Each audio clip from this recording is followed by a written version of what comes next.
Welcome to the Crossroads of Commitment, a thought provoking exploration at the intersection of adultery and idolatry. In this conversation, we're going deep into the complexities and challenges posed by these two significant issues. We'll be looking at them from various lenses to understand their impact on individuals, relationships, and society as a whole. Our journey will take us through the historical context of both adultery and idolatry, their evolution over time, and how they're perceived in modern times. We may hear personal stories from the personal story from those directly affected, offering unique insights and perspectives. Additionally, we'll explore the spiritual dimensions of these topics, examining how faith and belief systems address and interpret them. This is more than just a discussion. It's an opportunity for learning, understanding, and personal growth. Whether you're seeking guidance, answers, or simply to satisfy your curiosity, we hope to provide a comprehensive and respectful exploration of these sensitive topics. That said, we invite you to join our exclusive Diamond Club. It's packed with invaluable resources, webinars, and enriching content. You can also become a part of the community as previously addressed, where individuals come together and share their journeys, offer support, and uplift one another. That said, let's embark on this journey together, keeping an open mind and heart as we navigate these crossroads. Now, I want to give you guys a background because today we're doing a scenario as we always do, right? Well, not always, but this is what we're doing today. And the scenario is choices at the crossroads. Now, James, a 40-year-old IT manager, and Lisa, not Lisa on the screen, just Lisa, right? Lisa, a 38-year-old high school teacher, have two children ages 12 and 10. Their marriage has always been strong, but recent events have brought unexpected challenges. Lisa recently discovered that James had been secretly investing a significant portion of their saving into a risky stock market venture without her knowledge. The twist is that his financial manager is a young 28-year-old woman that appears to be very flirtatious. This revelation has shaken Lisa's trust in James, not just financially, but in their relationship as a whole. Simultaneously, James has been feeling increasingly disconnected from Lisa, feeling that she prioritizes her career and social activism over their relationship and family. She works closely with a young man who's very successful and influential. It appears that Lisa hangs her hat on every word this young man says, often quoting this young man during their discussion. Now, as you've kind of figured out, James and Lisa are now at a crossroad, facing issues of broken trust, misaligned priorities, and the challenge of navigating their relationship in the face of these revelations. Their views of opposite sex interaction, financial security, personal ambitions, and what constitute commitment in marriage have brought them to a point where they must deeply examine their relationship and individual actions. I'm just shaking my head already before we get started. So, that being said, I want to make sure that we dive into this because first we're going to define adultery and idolatry.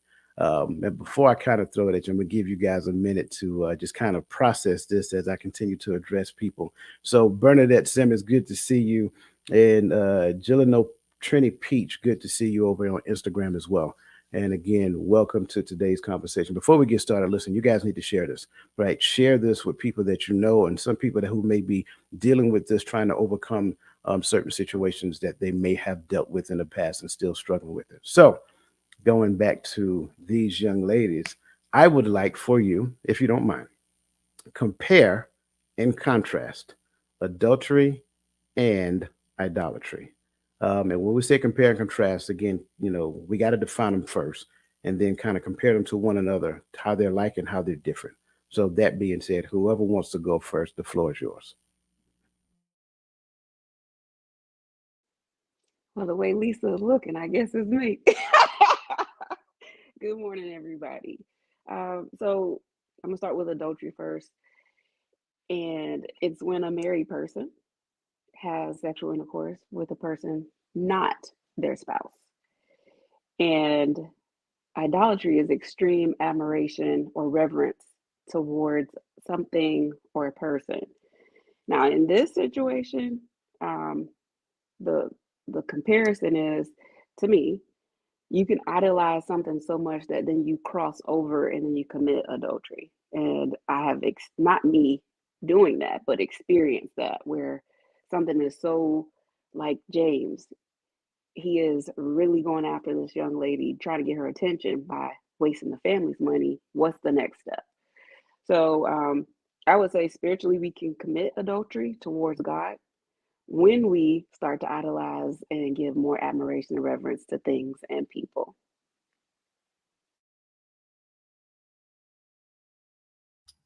Now, I take notes, so I got to read read my notes because I had to make sure that I got a complete understanding of it because, like you said, this is a complex topic, and we often misunderstand what idolatry and adultery mean and how they intersect. Um, Adultery refers to an act of a married person engaging in sexual relationship with someone other than their spouse, and is considered a violation of the covenant agreement. And idolatry, the practice of giving reverence to anything other than the one true God. Anything other than the one true God. Idolatry is explicitly condemned in both the Old Testament and the New Testament. Um, it's a it's a form of spiritual unfaithfulness and a violation of the command to worship and serve God alone. Is the definition that I an explanation of what I came up with. And you're asking how they intersect, right? That's the question. Okay. Well, yeah, just kind of compare them, and then what are their likenesses and what are their differences?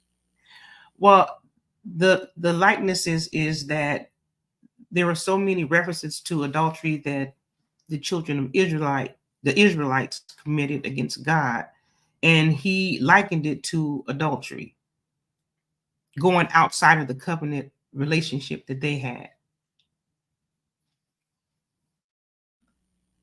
Okay.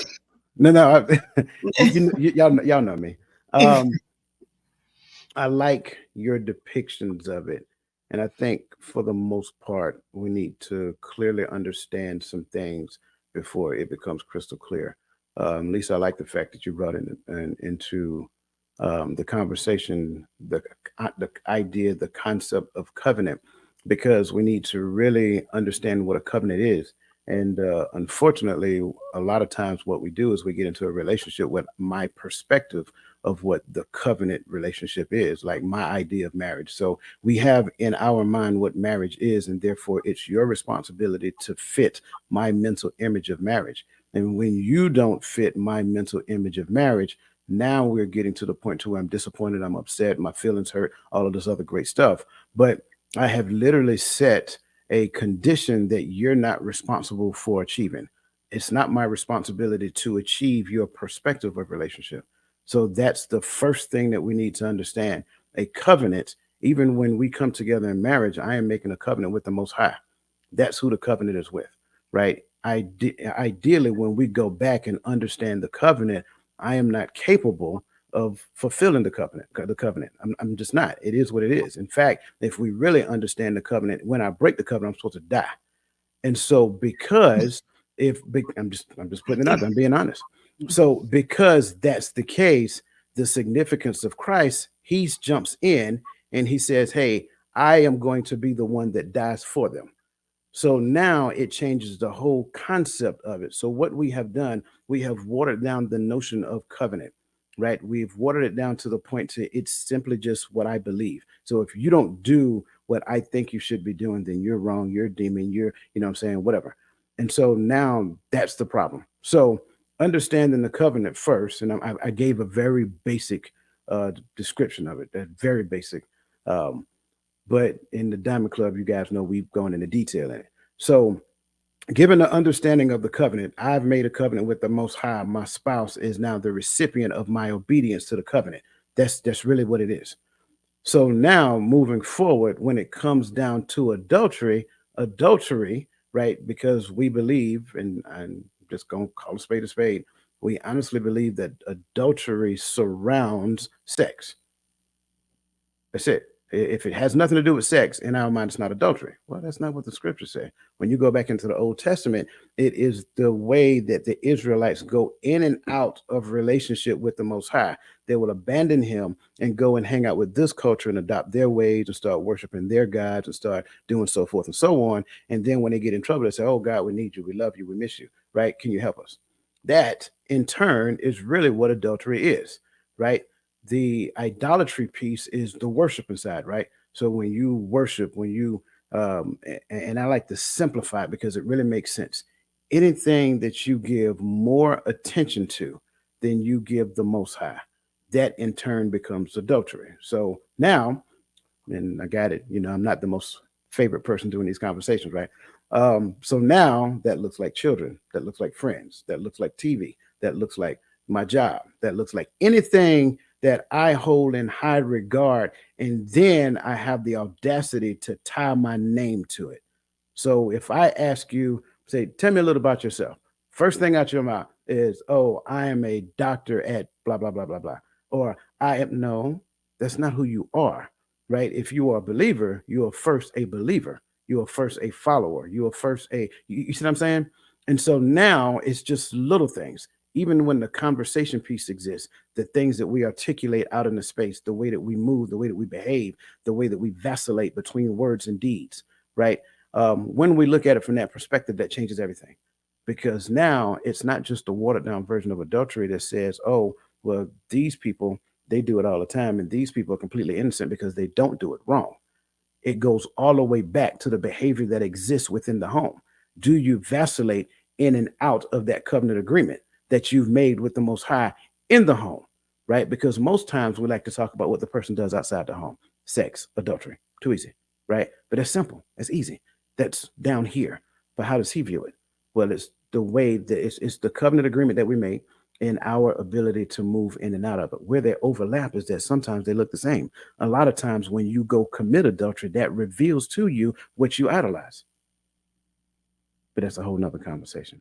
Um, let me let me kind of jump in these chats, and I'm looking at y'all got to bear with me, right? Because I'm looking at YouTube, I'm looking at Facebook, I'm looking at all kind of other stuff, and I'm looking at Instagram at the same time. So I want to make sure I'm entertaining both questions and statements on both sides, and addressing people that has shown up as well. So Michelle gave a couple of different scriptures here. She got Luke 18:20. She got Exodus 20:14, and she has First Corinthians 10:7. Um, and Roland, poor man's Dr. Phil, good to see you, brother. He says, sharing anything with another that is meant for the one that you have a covenant with. Absolutely. Um, yeah, man, like you said, y'all hit that like button. Hit that like button and share it as well.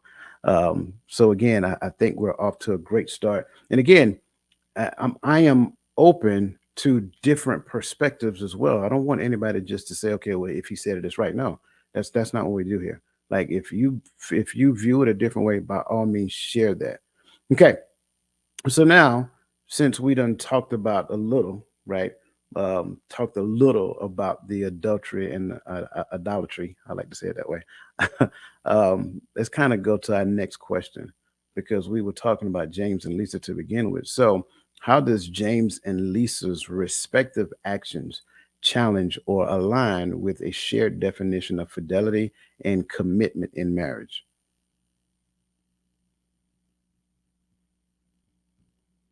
Lisa, I think I need to say she went first the last time. See how she eyeballing you? No, okay. So you said, how does James and Lisa's respective actions challenge or align with the shared definition of fidelity? Well, both of them, as you stated, are focusing outside of their um, covenant agreement. I would think at this point, if they haven't come together and had discussions, they both have an issue with maybe the young man that she's working with and the young lady that he's working with. And if they don't come together and talk about it and realign themselves, then they're going to make the situation much worse than it has to be. Because now both of them, not one of them, both of them are outside of their covenant agreement. Both of them are acting um, for the benefit of themselves. and they're not filtering it, or they're not taking it to the father to have a discussion about it and coming together. And if she knows that he has someone younger that he's working with and she may be flirtatious, and he knows that she's working with someone who's young, and she's talking about him all the time and it's causing a rift in their relationship, then at some point communication has to happen. So why are we not talking about this? Why are we allowing this wedge to come in between our relationship and focusing on the things that are outside? Because you know why? Because you don't want to have a conversation. You don't want to sit down and have a hard conversation and deal with the issues, because both of y'all wrong. Okay, I'm sorry. Tell us how you really feel. Right? So just based on what we already know about James and Lisa, what they've been doing, they've put too much emphasis and attention on their goals, their career, things outside of the home, and they've allowed their flesh to rise up instead of the spirit, the Holy Spirit, to correct. So until they can get back in line to what God has said, what covenant is, what adultery is, because to me, they're already committing adultery based on the thought. Because if you already know, oh, you got to bring this man up during dinner, or, well, Rob, he always does it this way. What are your true thoughts about Rob? The same thing about James investing money that belongs to the family. Now, that's a problem. Why are you not talking to Lisa about where the money goes? Is it because you're trying to impress this flirtatious young lady? What thoughts do you have? So you've already committed adultery with the thought of it. So the fidelity part, there, where is it? There isn't any. So until they both can sit down, have a conversation, and get through this friction point, it's possible that they will end up in divorce. Yeah, I get that. Um, and I think you're right. Like both of them are in error. I think that's a clear and obvious statement here. Um, I'm sure someone may feel that James is in more error, which I don't understand why. The idea of more or less is even in question. Either it is or it ain't. That's just what it's all about. So James, investment, even if the young lady wasn't flirtatious, even if it was a dude that was his financial manager, just by virtue of him even doing that without having a conversation with her is just wrong. I think most of us understand that. Now, there are some people who don't believe that. Some people believe that, look, if I made the money, I should be able to invest it as I see. Now, I'm not telling those people how to handle their relationship, because in most cases, those people probably are not believers. And if they're not believers, I'm okay with that. Do as you believe, let it be unto you. But if you're a believer and you believe in a covenant and you believe in having a healthy relationship, then having this conversation with your spouse should be the right action to take. And there's some other things that may exist as well. Like, why didn't he have that conversation? Did he not have that conversation? Is because of some past conversations he had with her, some past investments he wanted to make, and she probably wasn't, in agreement with it. Never gave a reason why. It's just that she don't feel like that's the right thing to do.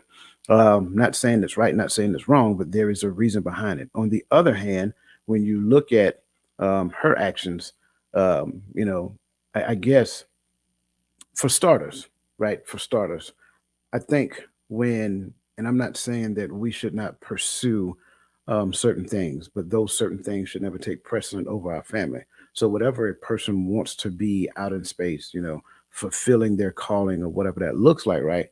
How does it feed into the overall perspective of what the family value is, what the family goals are? If we have those, right? So that may bring into another conversation that needed to break. There are several layers of discussions that they probably need to have so that they can get a full understanding of what's going on.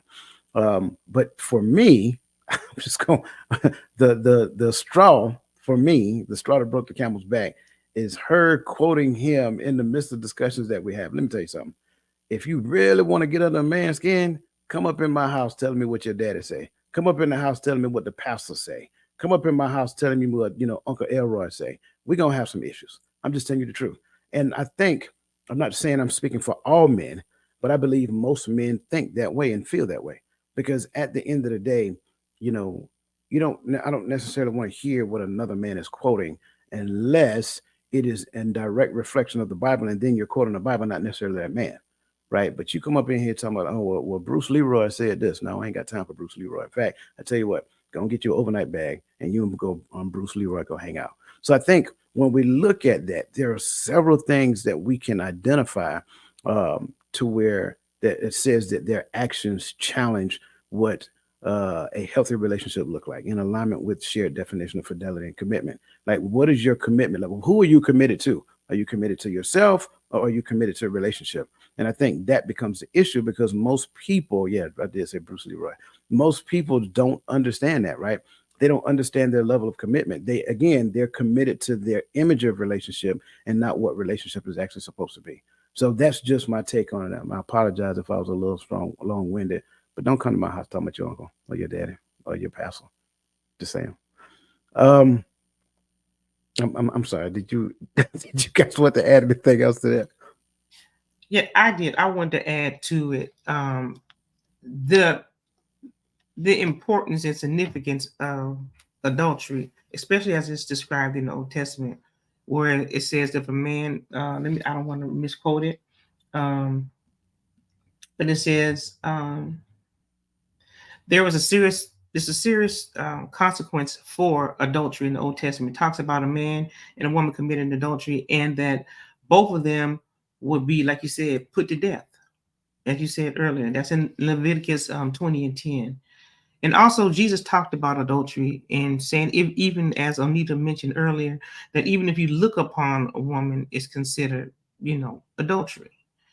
And so, the things that we look at, the things that we desire, the things that we take in, um, that that we are, I would say, sometimes unknowingly. But I think today we should have an understanding of what adultery is and what idolatry is. But I think sometimes when we don't know that we are unknowingly committing these sins, and I think this is a great opportunity for this platform for us to talk about it, because there are so many misunderstandings or about this very topic. I mean, I have so many notes, but I also want to say this, that because adultery throughout the Bible is sometimes symbolic, um, when it pertains to idolatry, and they both intersect. I think that it's so good that we're taking the time to understand what both definition means, and understand that they both can merge together at sometimes. Absolutely, absolutely. And thank you for sharing that.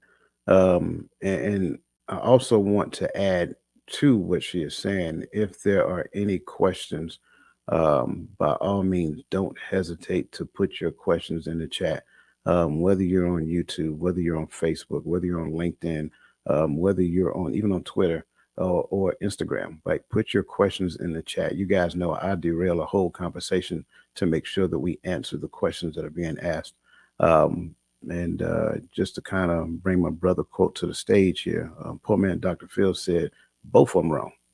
That's it. Bottom line up front. Both of y'all wrong for putting your trust in yourself. I think that's one of the most profound things that we need to understand, and one of the hardest things to unpack, that my idea of relationship may be the reason why I don't have continued relationship, because I have this fairy tale in my head and I'm asking you to be the star. But remember, you come second fiddle to me. That's a lot of what relationships look like. And the only thing you got to do is take a step back. Take a step back, pay attention. Look at TVs, look at commercials, look at movies, right? What you'll see is idolatry in full motion. That's what's really happening. I'm not gonna touch that one right now. Not right now. Maybe later. Okay. Michelle said, I believe they both need to understand that the meaning of the actions first in order to understand how to handle the conversation. Yeah, I agree. I think for the most part, what we do as people collectively, we want to defend our action instead of listening to another person's perception of our action. And a lot of times, what you hear is they'll say something along the lines, "Well, that was not my intent. I did not intend, to do that."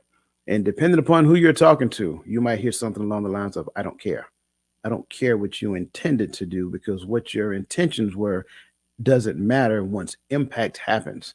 And so, unfortunately, you're having two separate conversations. This person over here is talking about impact. This person over here is talking about intent. And unfortunately, it never seems to merge into this thing we call understanding. And since we do not have understanding in the midst of the conversation, we never grow to the place to, not first and foremost, repenting for what we did, and then finding the perfect way to move forward. So I thank you for sharing that as well. Okay. Moving on to the next question here. Um, does Lisa's dedication to her career in activism, perceived by James as neglect, equate to a form of adultery or idolatry? And please share your interpretation as you explain it. Well, um, if she's putting her career in activism before her relationship with James, then I would say yes, because her attention has moved away from the relationship. Her, like you were saying, it may not have been intended, but that is what he received. So it could be, this is why he's seeking this attention from this younger lady by investing more. Um, but however, it could be something more on James' part, where he may feel left out because she is so successful that he's seeing it emotionally as neglect when maybe competition. He may be feeling like there's a competition that he's not doing as well as she's doing. And then may start looking outside the marriage. So his emotional neglect could come from her actually being more successful, or him feeling emotional neglect, maybe her being more successful. Doesn't mean that it's true, but this is his perception. Hopefully that makes sense. Um, in my head, it makes sense. Hopefully, I'm relaying that in my words. No, no, it makes sense. And I kind of want to, I want to ask a question based upon what you said, because correct me if I'm wrong. You identified both sides. You identified the action, right? But then you identified that there may be another underlying reason why this is the case. So, in your opinion, which is more important to discuss? Is it more important to discuss the action or the possible reason why he feels the way he feels? That's a good question. Sorry. I can't say that one is more important than the other, because there's something on both sides that needs to be dealt with. So I can't put more importance on her putting more emphasis on her career and leaving out his underlying or possible underlying um, issues or unresolved things that happened in the past. So I can't, to me, both people have to take responsibility and say, yes, this is what's going on. This is what I have to deal with before the two can come back centered.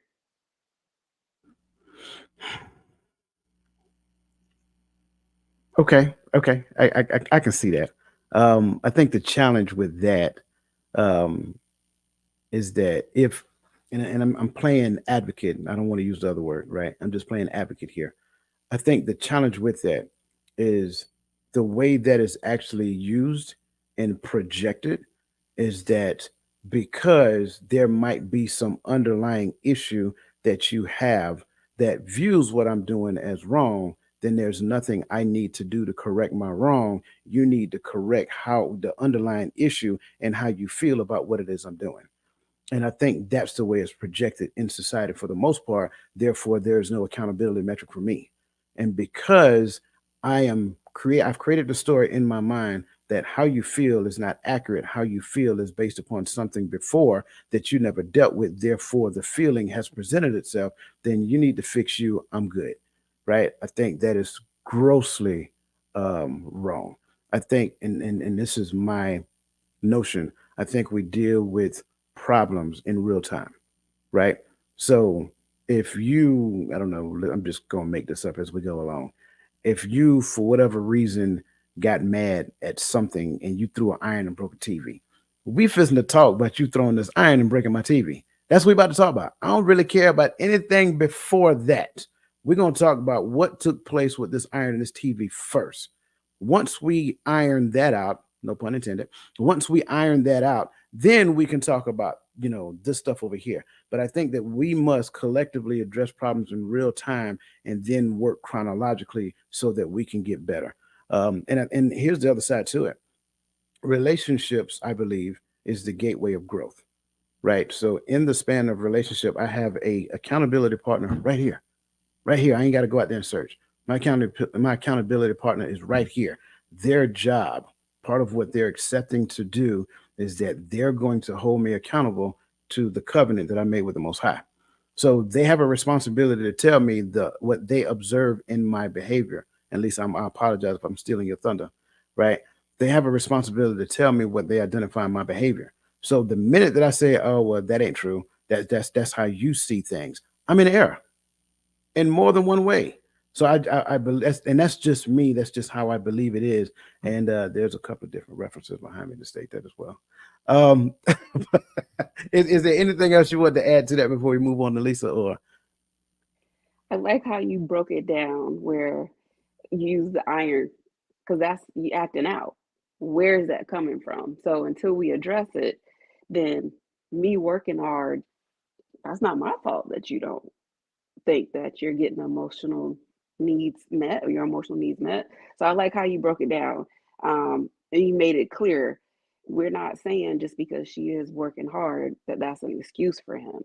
We're saying, hey, why are you feeling this way? It has nothing to do with her working hard. So Lisa always growing. You muted.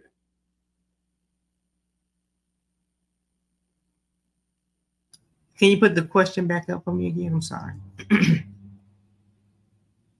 Can you hear? Okay. Does Lisa's dedication to her career and activism? Okay, let me stop right there. I can't even go past that. Does Lisa's dedication to her career and I think we all should be do our best in anything that we do, but our dedication should always be to the relationship. That's what our dedication should be to, because as you said earlier, Coach, the covenant agreement that we made and we entered into. Let me say this first: every good gift comes from above. So our relationships, our mates, our children, whatever God blesses us with, those gifts that He gives us are from above, from Him. Every good gift. So we can't begin to worship our jobs, our careers. We can't worship our jobs and our children and our spouse, because those are the gifts. So how can you go and worship the gift that the Creator gave us and not worship the Creator? So those are things, and I'm just learning this, later in my life, but I understand that you cannot, and I hope I don't feel like I hope I don't sound like I'm too biblical, but I'm just being honest because that's how I have to filter everything through. So the dedication that we have, you should be, you should commit time to your career. But sometimes, as we see in our society today, we worship that, we honor that degree, that job, that career, and we shouldn't, because that's not the most important thing. Anything that we have can be taken away from us in a moment. But God is always going to be there. He's always the same. And how Jane perceives it as neglect. Well, I think there's a conversation we need to have now. If he's perceiving this as neglect, there's no sense to continue to think on this. If that's your perception, let's sit down and let's deal with it right now. Let's have a conversation. We don't want to let it fester and grow into something that it didn't have to. So if that's his perception, James is the head of the household. I'm sorry, that's the order God. And if he is the head of the household, not saying that he is no one he's rules over anyone. I'm just saying that's just the order of God, because we all work together, and that's the benefit of being in the covenant relationship, that we all work together. We can come together for the greater good, not just for our own good. I hope that makes sense. No, that makes perfect sense to me. I like the fact that you stop at the dedication piece, because honestly, I was going to mention it later. But no, you're good, because I think that's where we have to understand, like, what are you dedicated to? um my job only exists for a particular reason. It's not over my family, it's to support my family. That's it. But if your job is to support your family, why does your job get all of your attention? Right? It doesn't make sense. I know that there are some people who work during the day and then come home and work at night. Well, if you work during the day and you come home and work at night, then what do you have to give to your family? What do you have to give to the one that you are in agreement with, right? The one who that you have, you share have these shared living quarters with. Like, what do you have to give that person if your dedication is to your job?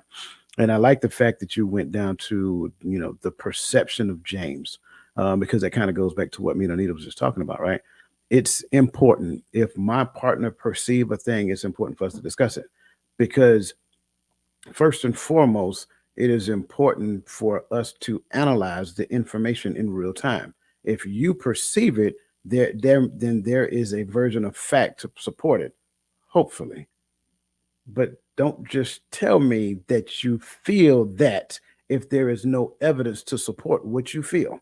And too many times, what we have been caught up in, we've been caught up into this fictitious notion that said all you have to do is use the word feel and no one can question how you feel. That's not a true statement. No one is subject to how you feel either. No one. Let me say it again. No one. Parents, pay attention. No one, right?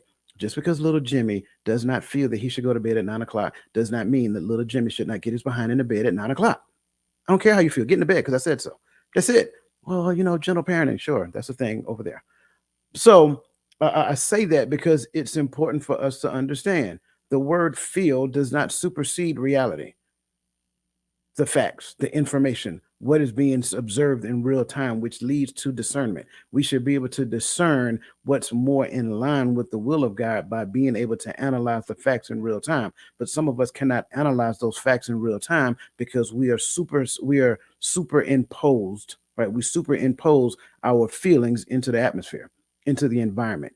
And now, because, sorry, y'all ain't gonna like me after I say this, because society has taught me to tell everybody that I'm an emotional creature, and you believe I'm an emotional creature. Only thing I got to do is lean on my emotions, and you believe that that's who I am. That's a lie. Stop it. Everybody's emotional creatures. Everybody has emotions. So we need to come out of the delusion that was created for us that's tearing relationships apart. There are people who really are struggling. Loneliness is your problem, not mine. If you're lonely, get in agreement with God. Spend more time with Him so He can rid you of that feeling. So again, I'm sorry. I tend to go on tangents every now and then.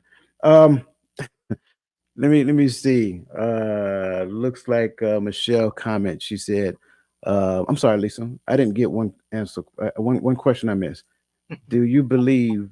Bring the question back up again. Adultery or idolatry? Which one would you go with? Bring the question back up again, please. The question. There we go. All right. Which one were you going with? Adultery or idolatry? For James and Lisa, Mm-hmm. there's a little bit of both there. Okay. Yeah. Yeah, I agree. I agree. I think it's a little bit of both as well, and that's why I want us to understand how they're interlaced. Okay, thank you for that. So let's kind of move on to the psychological motivations behind it, right? So under the psychological motivations, what possible underlying fears or insecurities might have driven James to make a secret financial investment? That's part one, and Lisa to immerse herself in her career and extra activities. This ought to be good. I like how Lisa's like, no, tell me more. It's listen, it's the lean for me. You know what I'm saying? Let me Right, lean like away go from my ahead. You microphone got because it. I want you Right, to you understand I got ain't it. about to say nothing. So, what possible underlying fears or insecurities might have driven James? I wrote, first, James may believe Lisa may leave him, so he's setting himself up in the event that this happens, thinking that, you know what, I think she's doing something else. I need to set myself up. I'm going to make some investments, so when this happens, I'm not just left out here with nothing. And then I put he may not trust Lisa anymore and believes she may be having an affair with, what did you say, Bruce Leroy? She may be having an affair with him. So in reality, is she? We don't know. But his perception, she's always bringing him up. Like Lisa said, he's the head of household. And like the coach said, I don't want to hear about another man. So here it is. He's the head of the household, and you bringing another man in my house all the time. You know what? Let me set some stuff up over here just in case this may pop off. I'm not sure. And then the second part, Lisa may be throwing herself in head into her career because she feels it's more rewarding than her relationship with James. And I can say from experience, I've done that where I didn't feel, wanted or my needs were met. But instead of going to another person, I pour myself into school, I pour myself into work because I was seeing, oh, I'm growing in these areas versus at home and not having the conversation. So that's just my interpretation of this, but I'm ready to hear Lisa and Coach.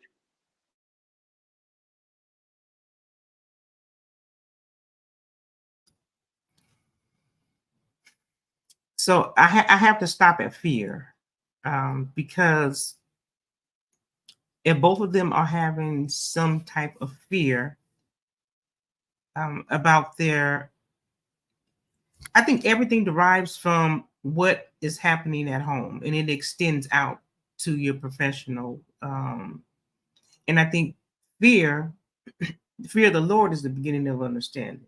And then God does not give us the spirit of fear. He gives us a spirit of love, peace.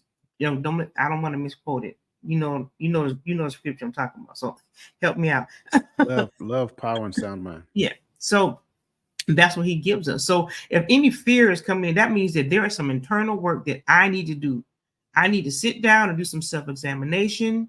I need to consider my ways, because why is there, again, it always go back to me, because if there are these thoughts of insecurities or fears, what are they? Why aren't we talking about them? Why aren't we addressing them? Why aren't we sitting down and saying, okay, these are my thoughts? Because so many times we don't want to have the difficult conversations. So what we do is we patch them up and we pacify it and we allow it to go on. We walk by each other and we don't have conversations and we don't talk like we're strangers because we don't want to have the difficult conversations.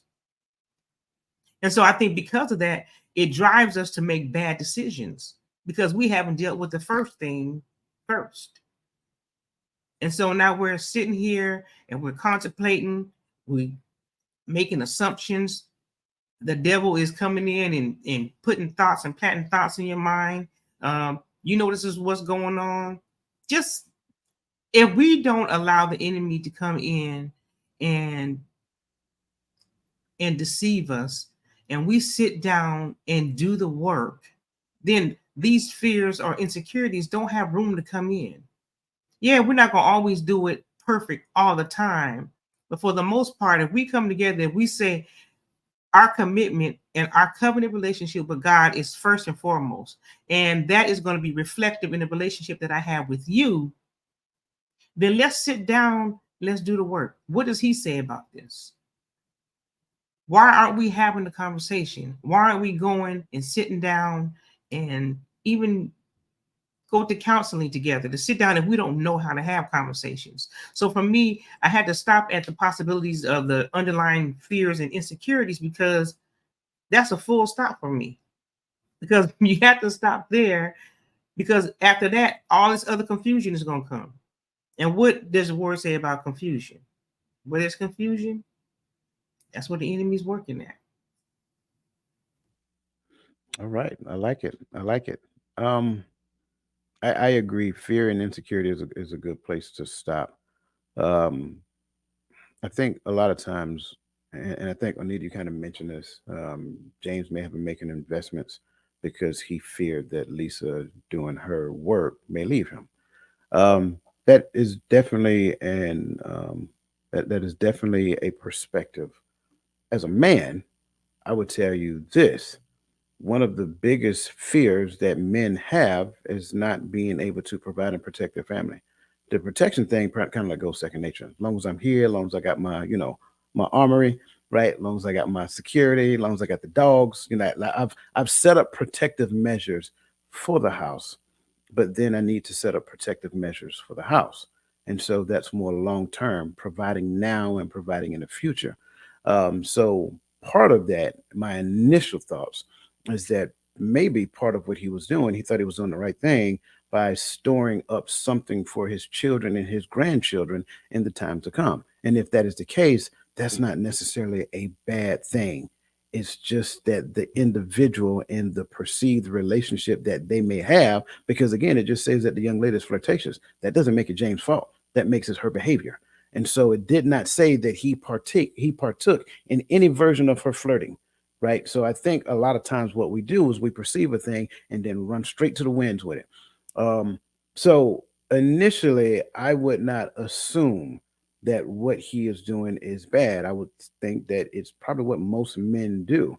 So we try to set things aside for our family, generation to generation. Um, so the fear there is based upon a worldly perspective that was put on you. Men provide and protect. That's it. So that could be one of the fears that move him to it. Not saying that it was, not saying that that's the reason why he did it. I said it possibly could be. Insecurities is something totally different. Maybe he grew up in a single parent home, father left, and mama had to work sun up to sundown, so forth and so on. And now, because of that, he has moved here. So when I say because of that, that's the reason, that is a form of insecurity, right?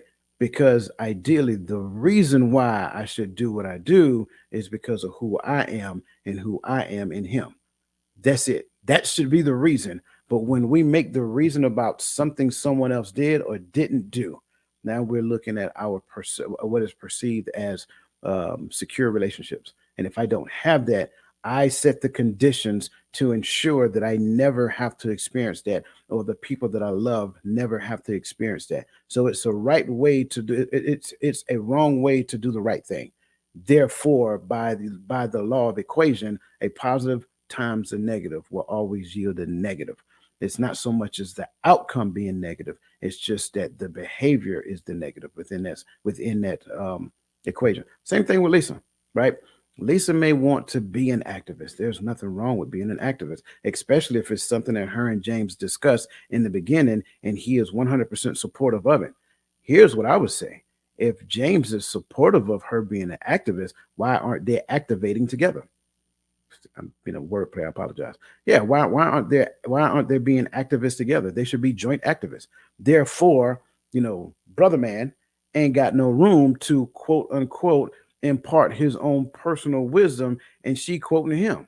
So that's the other side to it. Now, am I saying it's James' fault that she is doing that? Absolutely not. So if that's what you heard, you were wrong. That's not what I'm saying. What I'm saying is that is a way.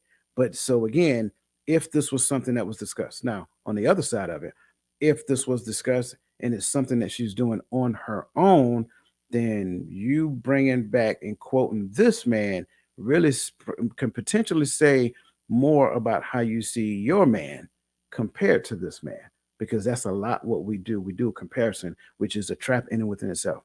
So there's a number of different talking points that we can have under the umbrella of fear and insecurities. I kind of rambled long enough. Are there any other points you guys want to add? Because I mean, you guys are saying some wonderful things here. No, all right. Just wanted to make sure. I did, of course, I have want to add something. I wanted to, I really seriously want us to understand how God views adultery. So I'm talking about this covenant agreement and relationship that we have entered into, and we made this agreement that we're going to do this, right? I want to read just this one verse because I have a whole bunch over here. I'm going to read this one. But Jeremiah 11:14. So God says, do not pray for this people or lift up a cry or pray for them, for I will not hear them in the time that they cry out to me because of their trouble. So in Jeremiah, as the Israelites were going into the land of Canaan, and he told them, he said, listen, I'm preparing you. You're going into this place. They be worshiping these idols and these gods, but we done had this conversation. So you know that I'm the only God that you're going to serve and worship. And they were struggling with that. And he had to have this conversation with them over and over and over again. But when I read that and he said, don't even pray for them. Because I've had this conversation with him already. And he said, I'm not going to hear it. Don't even pray for them. That's how important it is for us to worship God. Because if we don't and knowingly worship something else, our prayers are not going to go anywhere. I don't care who it is, for your children, for your family. I don't care who it is. He said, I'm not going to hear your prayers. I just had to add that to it. No, I appreciate that. I listen.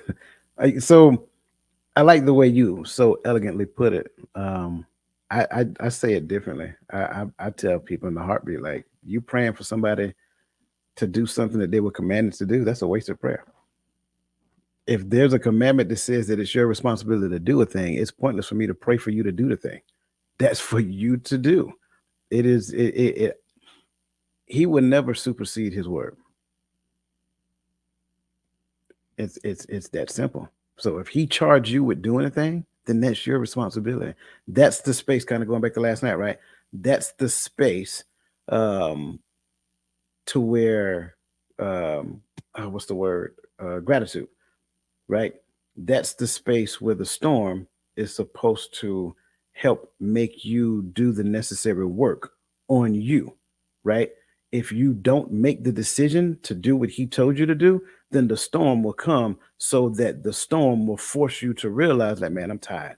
This storm's whooping me all week. I'm tired, boss. I'm gonna do it your way. I don't want to fight this no more. Then when you get to the point to where you realize that the grass is green on the other side, then gratitude kicks in and says, man, I sure appreciate that storm coming. And now the storm becomes your testimony of being stubborn. So I greatly appreciate you saying that, Lisa. But I just say, God ain't gonna make you do what he told you to do. That's just it. You don't make it. Same thing with your kids. You tell your kids to do something, they don't do it, punishment ensues. Why do we view God as being differently? It is what it is, though. All right. I need to jump into chats, man, because some things being said over here that go back up to Michelle's, where she says both. I believe the commitment is inclusive. You can manage one without violating the other.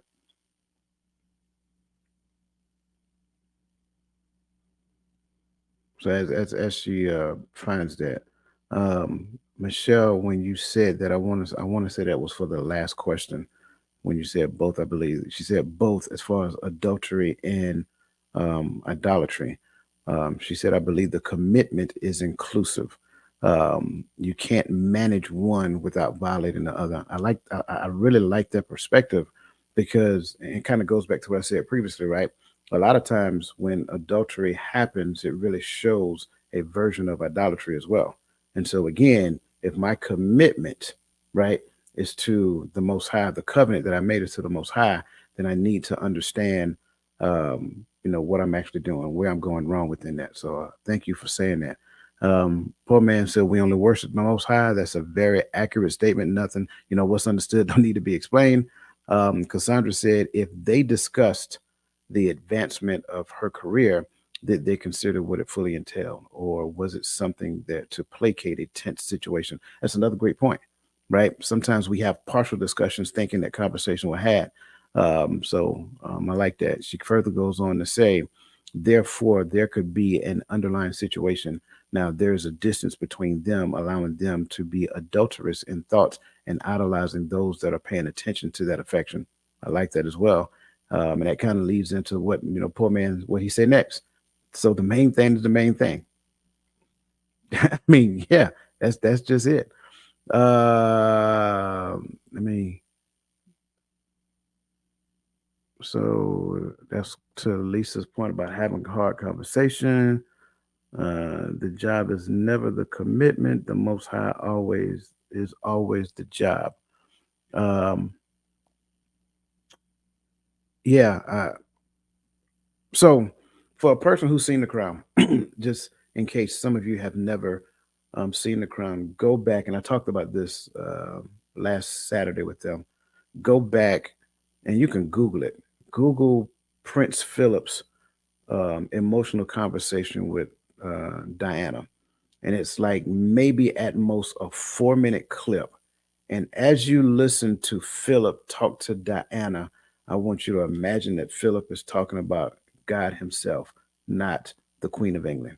And when you listen to his depiction of why she is so lost within the span of that family, it sounds like it's interchangeable. It really sounds like that could be a verse that's injected in the Bible. So thank you for sharing that, Michelle, because I forgot I mentioned that last week. So yeah. Um, let me see. So Crystal brings out a good point, and I think she is asking this as a question. She said, "So we can commit adultery to the Most High." Looks like there's a unanimous yes up top. Absolutely. Yes. Yes. Yes. In fact, if we're completely honest, that's where adultery is committed. Mhm. We're just offended by it. Adultery is committed with the Most High because that's where the covenant exists. That's it. That's it. That's the video. I'm sorry. Okay. I'm sorry. Let's move on to the next because time is going. Uh, time is really flowing. What's the next question here? I kind of lost my spot. There we go. How does their actions reflect their needs and or perception of what their marriage should provide?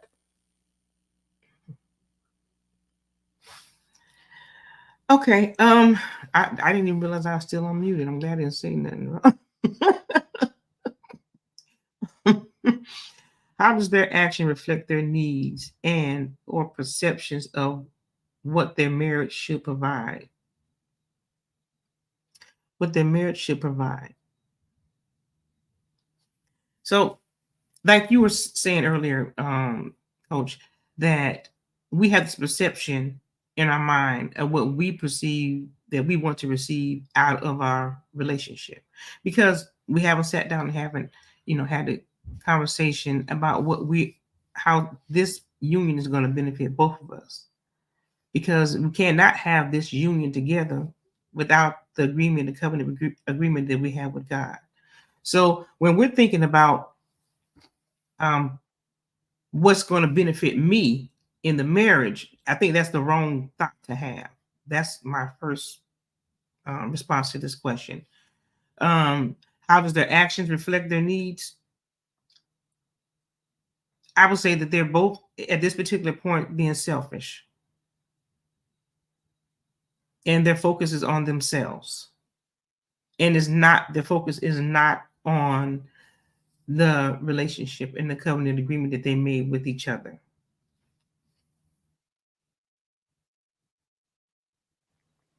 Yes, ma'am. I'm over here. Absolutely. How do their actions reflect their individual needs? I'm gonna start there. They need to grow up because if you're in a covenant and you're in marriage, why are you still acting as you're a child? This is two people coming together for the purpose of growing, and there's a mission. There is no place for immaturity or lack of responsibility. Everybody needs to be accountable. So they need to do the hard thing, which is communicate,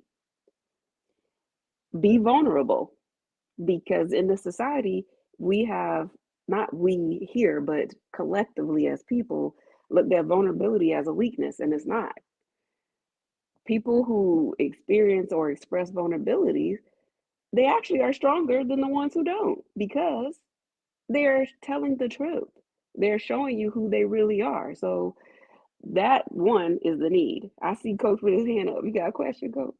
I'm feeling the spirit. Go ahead. I got a Oh. question, but keep going. I got a question, but keep going. Keep going. So based on that, the perception is distorted. It's not real. They're not even being their authentic self to begin with. So when you become your authentic self, you evaluate and reevaluate who you are in Christ. You can have these conversations, and then Christ at the center. He's the azimuth. He's the regulator. He's the cardio knower, better than a cardiologist. So he's the one who's going to say, you allow him to do that. So that way your perception of what marriage is, if it's not right, he's going to correct it. That's all I got to say. All right. So first and foremost, I like the way you started this off. Right. I like the fact that they need to grow up. Agreed. That's it. I'm just saying that's the answer. Across the board, there's so much immaturity in adults that they confuse with adulthood. No, you're just immature. Like that's for starters. But I'm sorry, let me back up. I started to, get into that because I like the fact that you said that. So needs. That word right there, needs. I wanna go there because a lot of times what you hear people say is, "This is what I need from you," right? And so, how do you guys feel about that? I'm just gonna lay it out there without no further explanation. How do you guys feel about this? Is what I need from you?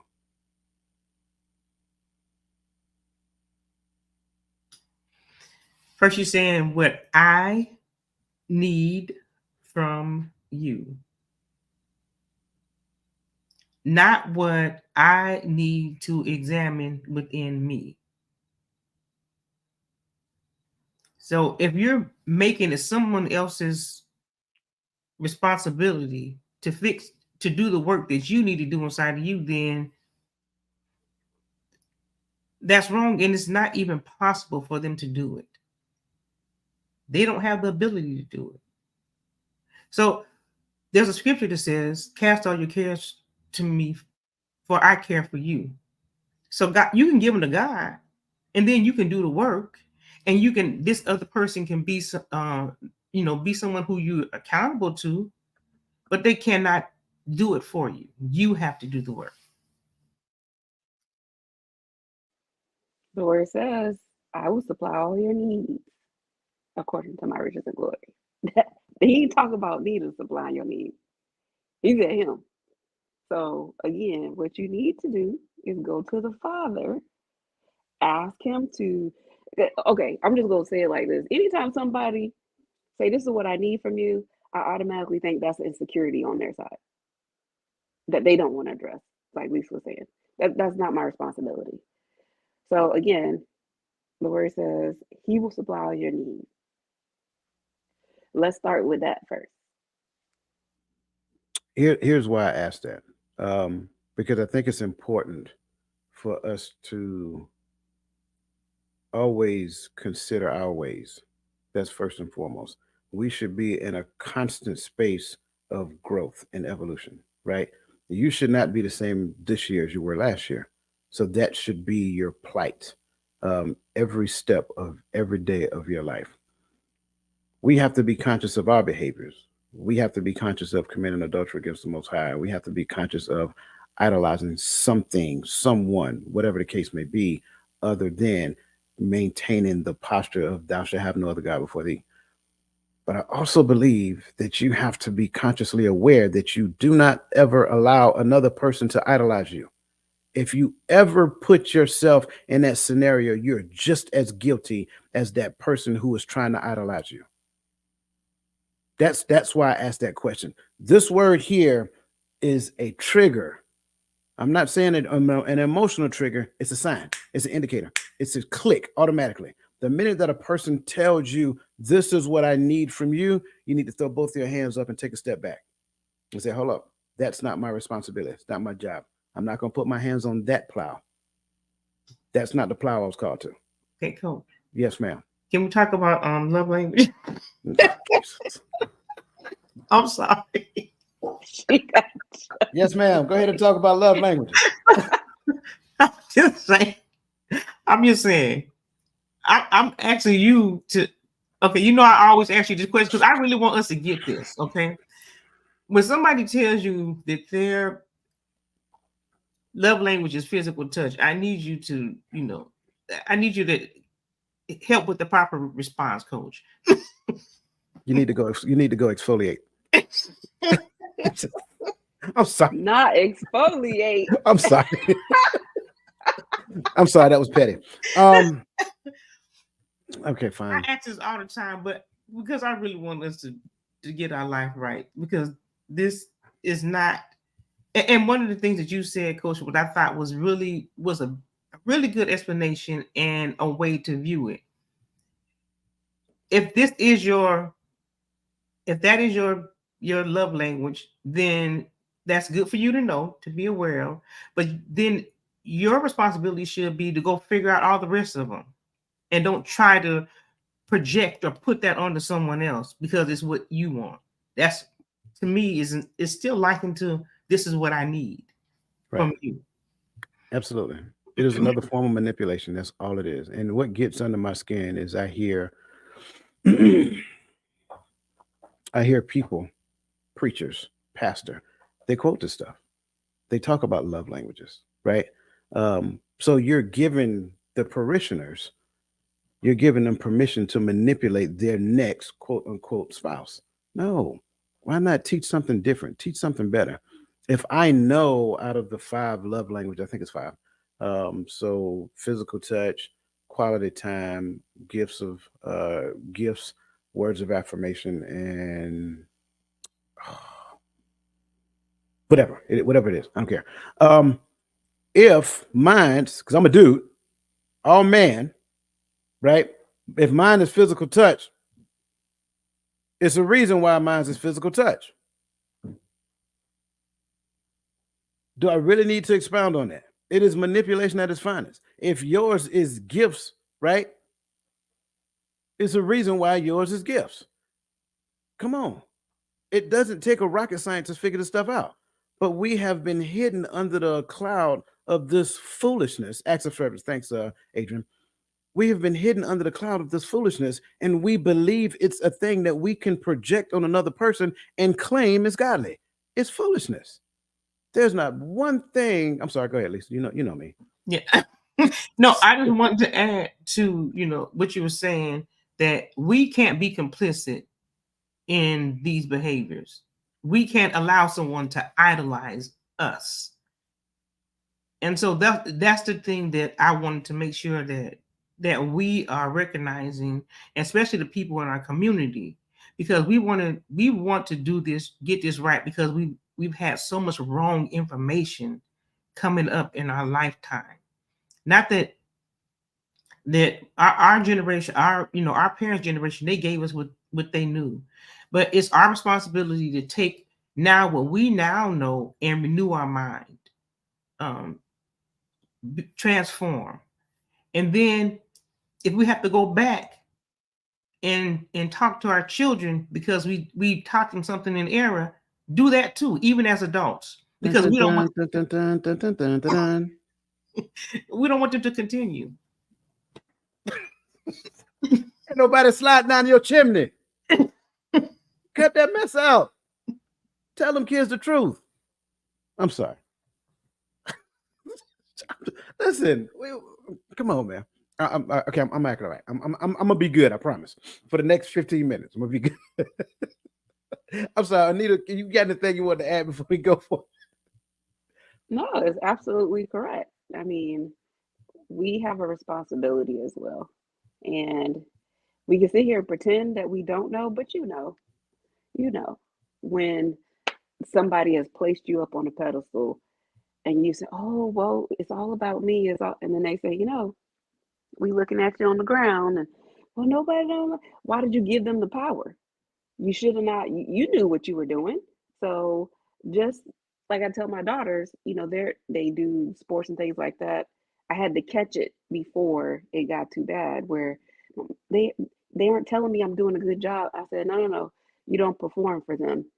You perform for God. You're an audience of one. As soon as you start performing for them, then you give them the power over you to destroy you. So just in that instance, and she's like, "Thank you, mommy. I'm renewing my mind." I love it. There's a scripture. It's in the book of James, James chapter 3. Um, and the scripture says that there is a much harsher punishment for teachers. Every parent is a teacher. If you're teaching your child a lie and you know it's a lie, why does that even make sense? Just because you're in the Christmas spirit, you're in the spirit, all right. You ain't in no Christmas spirit, you're in the spirit. That's all that is. Anyway, moving along, because you have to see, stop it. It's your fault, Lisa. It's your fault. You started this. Impacts on relationship. Doggone it. In what ways? In what ways could their discovery create a shift in the power dynamics and emotional intimacy in their marriage?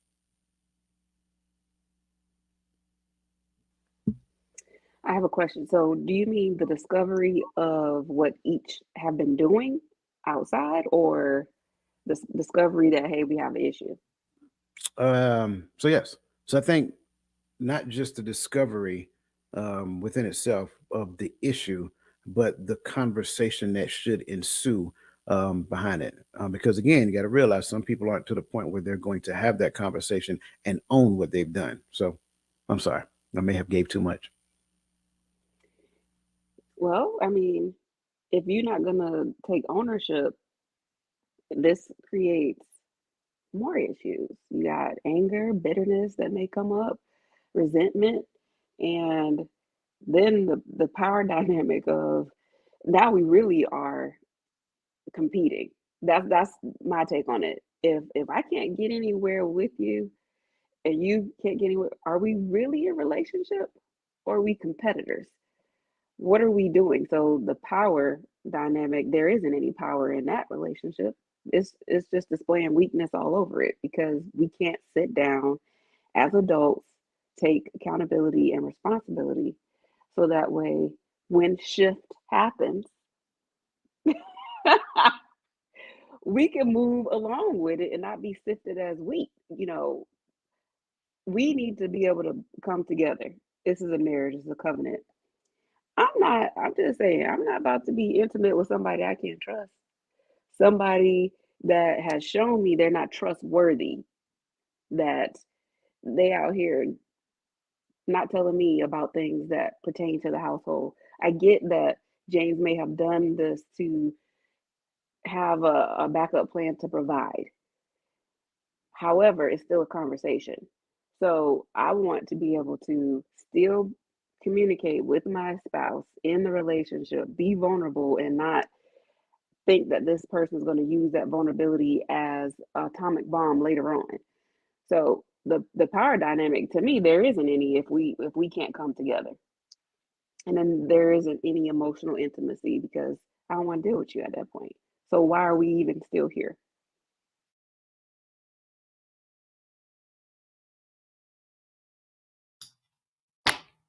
Okay. So, I'm a word person too. So I'm looking at shift in the power dynamic. First of all, we have this perception that we have power, but we really don't have power. All power belongs to God. That's first of all. Um, what ways could their discovery create a shift? The discovery about the first work that we have to do is on ourselves. Again, I have to just keep going back to that because we can't do the work that's in someone for someone. They have to do it themselves. And so that is the process of discovering. But the work has to be done in you. You have to do the work. There is no power dynamic outside of the relationship that you have within this three chords. The husband and wife, the father's in the middle, then the husband and the wife. That's the power, that's the dynamic. And we are supposed to always continually help each other understand. Well, we can filter everything through the Word of God, pretty much. We have to filter everything. We don't have to always quote the Word of God, but we have to be able to express it in a way that it makes sense in layman terms, so that we won't feel like someone's trying to beat us on top of the head with the Word. Because some people say they feel that way, but we can have conversations where we are helping each other, we are discovering, but everything has to be filtered through the Word of God. Because if we don't, we're going to be still teaching each other on in the worldly concepts, which is not going to help us to grow.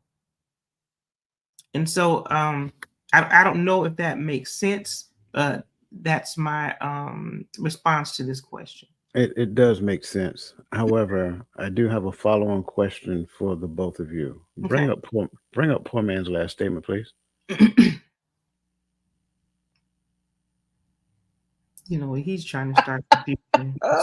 But that's a legitimate question, though. And I promise you, I'm not trying to be petty along with him, right? We're not partners in petty. But I want you two to address. Y'all know what I'm gonna say, but I want you two to address it because I think it means more coming from a woman than it does from a man. Just being honest. When emotions go up, cognition goes down. So we can't even have a good conversation if we're emotional or we are in our feelings. So right there, we leave ourselves at a disadvantage because we can't focus on our feelings. I feel where in the word of God that says that her feelings mean, or his feelings mean, that you need to adjust your behavior or change or do something different outside of what I'm telling you to do. But the pastor said that we have not a high priest who isn't touched by the feelings of our infirmities. Okay. that simply means he has experienced everything as he lived here on this earth and walked in this earth. He has experienced every aspect of who we are. That's why we have to take our cares and cast them, give them back to God. This is why we have to, he says, cast your cares on me, for I care for you. Not that we don't care for each other, but he can handle them. He told, if we have needs or feelings or concerns, give them to God, because he said I can handle them. He didn't say give them to your husband, your wife, your children. He didn't. That's not what I didn't see it anywhere. And if I'm wrong, you can help me because I've never read that anywhere. That's that new Underground Railroad translation. Anita, what is your? So I'm just gonna say feelings are fickle. They change, but the truth does not. And the truth is that God is in covenant with us as we should be in covenant with him. He said he would not break his covenant. He didn't say, well, if you feel like doing it today or tomorrow, let me know and we'll circle back. So feelings change, but truth does not. So we focus on the truth, not the feelings. Now you can, I do believe that there are things that people say that are harmful and they know that they're harmful and they're used as projectiles to harm someone. Do we do that as Christians? We shouldn't. So I get some people, my feelings were hurt. Okay. I'm gonna need you to, no, I'm not gonna need you to do anything. However, that is something that you need to deal with internally. And me as a crybaby, I cry if I watch Lion King. My feelings used to get hurt very, very easily. However, the Lord, spending more time with the Lord, I noticed that it wasn't real. It's an emotion. It shouldn't. My emotions shouldn't have me. I have emotions. So they change. I'm gonna be happy. I'm happy right now, but I might be upset a little bit later on. Does that mean that I tear up the whole house? No. The truth is, what is it that I dealt with, or what I'm dealing with? So no. What about your feelings? They change often. Mm-hmm. I hate to quote Now, the emoji. I'm sorry. Go ahead. we're not saying that feelings don't have a place in us because they do. Affection and feelings, they're all for our benefit for with each other. So we're not saying that we're supposed to be robots and not have any emotions. We're saying don't try to use those to manipulate people and use them to you know have your way, get what you want. So here's why I played the petty game with my brother real quick. Bring the question back up again. The question, when it comes back up, I want to point out something significant. So, no, not that one, the other one, the one about the power dynamics. That's the one we're on. Yes. Yes. Okay, when I got lost on place and translation. I think we were on the yes. Okay, there we go. Power dynamics. Thank you. So this, I'm sorry, my screen don't go that far out, right? So this one, power dynamics, right, and emotional intimacy, because of the again the preconceived notion, the conditioning that women are emotional creatures, men they're disconnected, they don't have emotions, blah blah blah blah blah blah blah blah blah blah blah blah blah. When you inject your emotions into the conversation, I have already been rendered helpless because the concept is that you are better with emotions than I am. You are more emotionally connected than I am. Therefore, when you get emotional, when you start crying and all that other good stuff, I now become powerless. Why? Because I have no way of using of bringing the facts to the table to appease your emotions, right? And so it is a huge misconception. I'm gonna do just like the emoji on everybody's phone. What about your feelings? When you finish crying, let me know so we can finish our conversation. I'm sorry. It is what it is. You crying does not change the dynamics of the conversation that we got to have. I'm gonna give you time to deal with what you got to deal with. I'm gonna run around the corner and get me a drink real quick. I'll be right back. Right, go clear your face up so we can finish this conversation. Now, when you get too high strung, we're gonna take a time out. Right, that's not necessarily the best thing to do, but it's the right thing to do. Why? Because when you get too high strung, one or the other, man or woman, right? Now, like Lisa said, when emotions go high, cognition go low. You ain't thinking clearly. Let's go and take a time out. We're gonna re-engage this 5 minutes. Gonna walk around the house, do some jumping jacks, some side squat or hops, some push-ups, whatever the case may be. And come on back, let's finish this conversation. But we're gonna finish this conversation. I don't care how emotional you get. That's the issue. Like Lisa said, we don't like having difficult conversation. In what ways could their discovery create the shift in power dynamics? Well, if Lisa found out that his, account manager is a flirtatious female, she might get all emotional and start crying. And I can't believe you did this to me. I ain't do nothing. Only thing she's an emotional. She's a flirtatious. That has nothing to do with me. You know what I'm saying? So you automatically perceive the end state without no relevant data that says this is what's going on.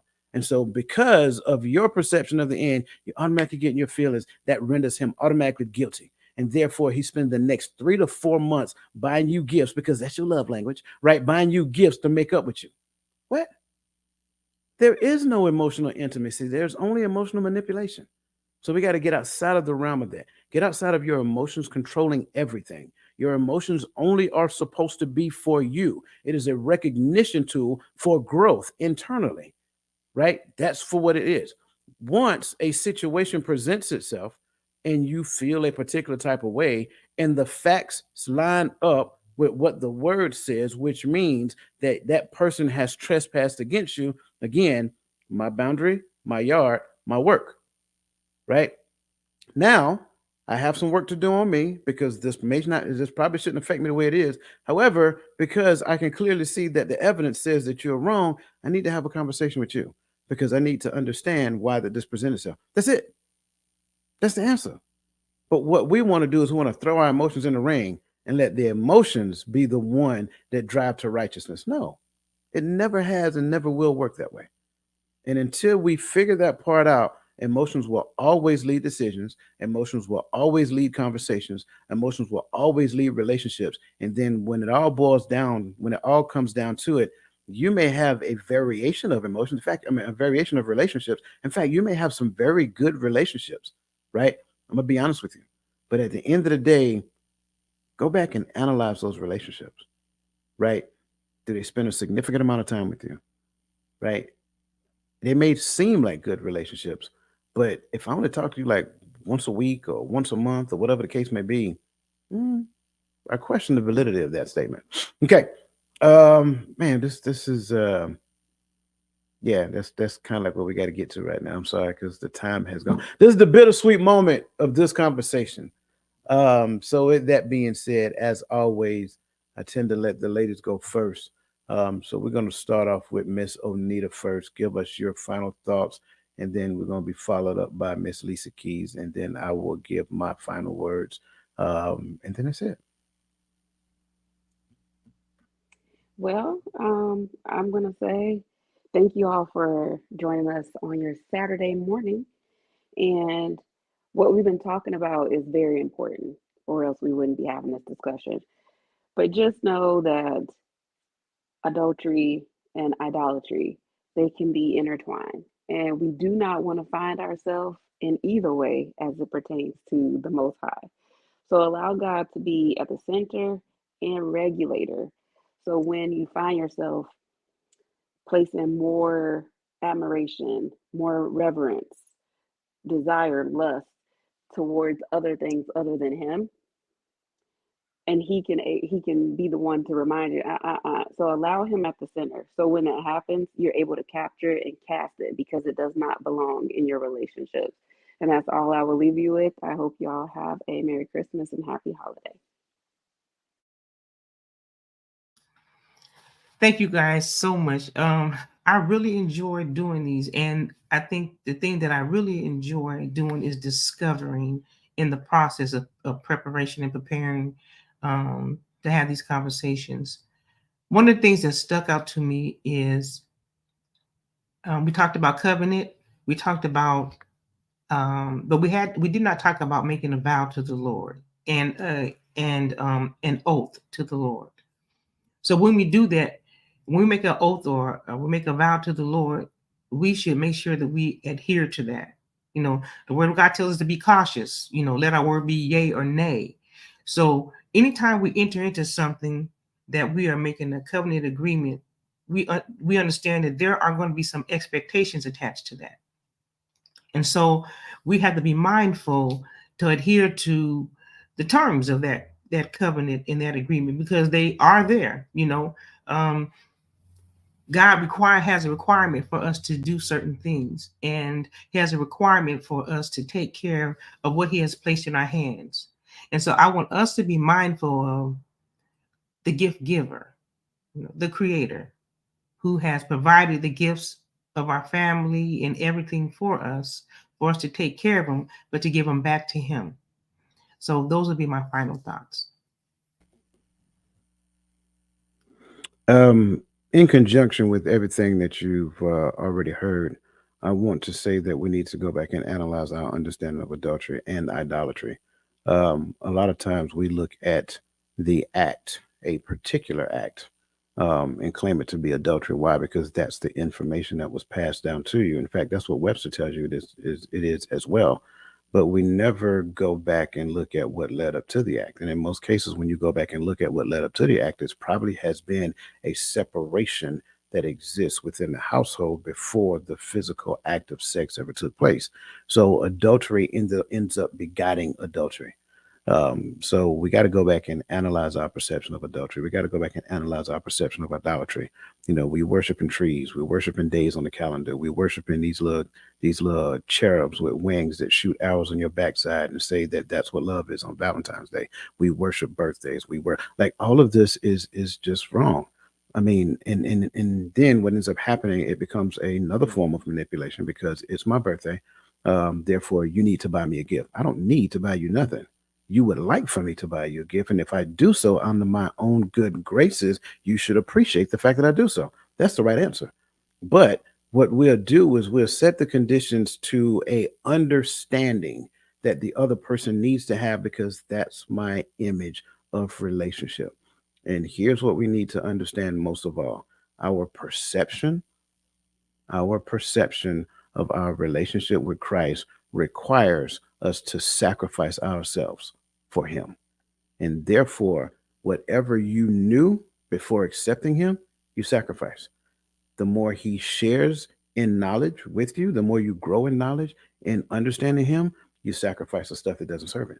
So it's a continual sacrifice of you for the sake of him, because, and I want to go back and touch it, the 3-strand cord is you, Christ, and the other person. So Christ is always in the center. Why? Because he is the one that actually stands in the gap and look the Most High in the face and grip hands with him. And that's the covenant that is made on your behalf. He becomes a sacrificial lamb.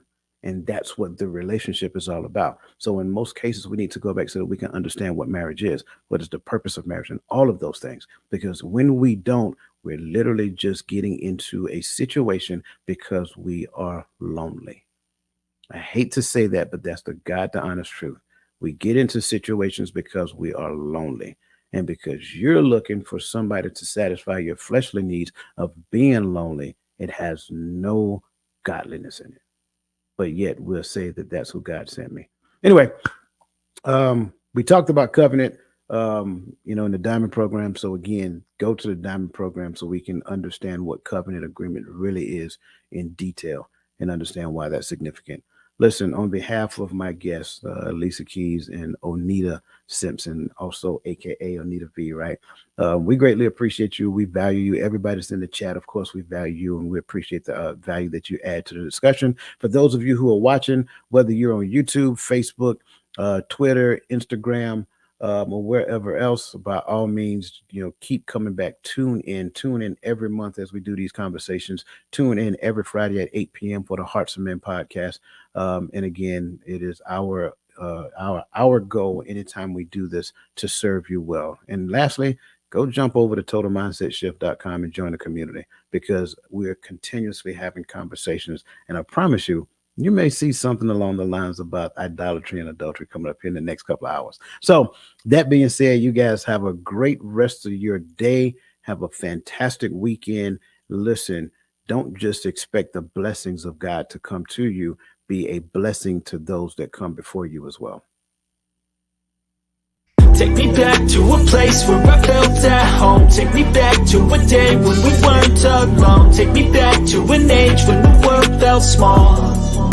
Way back before we blew it all. Take me back to a place where I felt at home. Take me back to a day when we weren't alone. Take me back to an age when the world felt small.